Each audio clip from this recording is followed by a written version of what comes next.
रामकृष्ण हरी. श्री संत एकनाथ महाराज कृत रुक्मिणी स्वयंवर या ग्रंथाच्या पारायणासंबंधीचे काही जे नियम असतील ते आपण जाणून घेणार आहोत.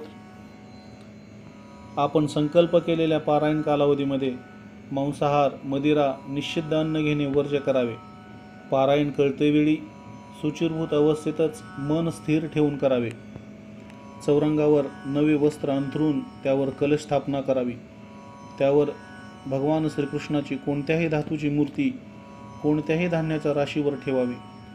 अधिष्ठान देवता भगवान श्रीकृष्ण असावी. मूर्तीला तामनात ठेवून दही, दूध, मध, शुद्ध पाण्याने तामनात स्नान घालावे. नंतर देवाला वस्त्राने पुसून चौरंगावर धान्यराशीवर ठेवून त्यास गंध, अक्षता, तुलसीपत्र, पुष्प वाहून धूपदीप ओवाळून निरंजन पारायण करतेवेळेस सतत तेवत ठेवावा. अशा प्रकारे पूजा करून दूध केळीचा किंवा खडीसाखरेचा प्रसाद घ्यावा. पारायण कोणत्याही बुधवार दिवसाला आरंभ करावा. घरात मंगलमय वातावरण व पावित्र्य पारायणकाळी असावे. 1 दिवसाचे पारायण असेल तर 18ही अध्याय वाचून पूर्ण करावेत. 3 दिवसाचे पारायण असेल तर एका दिवसात 6 अध्याय वाचून पूर्ण करावे. 7 दिवसाचे पारायण असेल तर 5 दिवसात प्रत्येक दिवशी 3 अध्याय व 6व्या दिवशी 2 अध्याय आणि 7व्या दिवशी 18वा अध्याय पूर्ण वाचून पारायण सांगता करावी. पारायण सांगतेच्या दिवशी देवास गोड पदार्थाचा नैवेद्य द्यावा. ब्राह्मणास भोजन व शिदा यथाशक्ती दक्षिणा द्यावी. गाय, गंगा नदी, अग्नी यांनाही नैवेद्य द्यावा.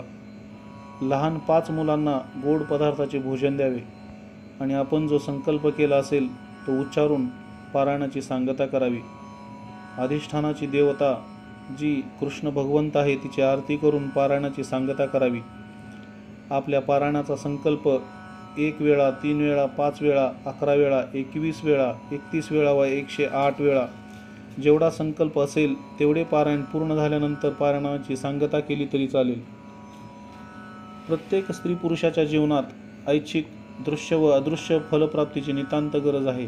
तेव्हा तशी शक्ती श्री व्यासांनी मूळ श्लोकांमध्ये प्रस्तुत ग्रंथात व मराठी ओविरूप ग्रंथामध्ये श्री संत एकनाथ महाराजांनी ठेवली आहे. म्हणून साधकांच्या दृष्टीने जीवनातील पारमार्थिकदृष्ट्या जीवशिवाचे ऐक्य हेच मनुष्य जीवनातील कर्तव्य आहे. तेच या छोट्याशा ग्रंथामध्ये श्री एकनाथ महाराजांनी आध्यात्मिकदृष्ट्या उत्कृष्ट असे दिले आहे. म्हणून ते प्रत्येकाने आपल्या जीवनात प्रस्तुत ग्रंथ मार्गदर्शक म्हणून संग्रही ठेवून शिवस्वरूपी लीन व्हावे. वास्तविक ग्रंथाच्या फलश्रुतीबाबत विचार केला तर ती अदृश्य रूपात असते. तीच आपल्या श्रद्धेद्वारे चिंतन, मनन, अनुष्ठान करून अनुभवायची असते. उदाहरण ज्याप्रमाणे द्यावायचे ठरले तर दुधात तूप असते पण ते दिसत नाही व त्या तुपाचा आपणास स्वादही घेता येत नाही. परंतु त्याच दुधाचे विशिष्ट प्रक्रिया करून घुसळण केले तर त्यातून तूप निघते व स्वाद घेता येतो.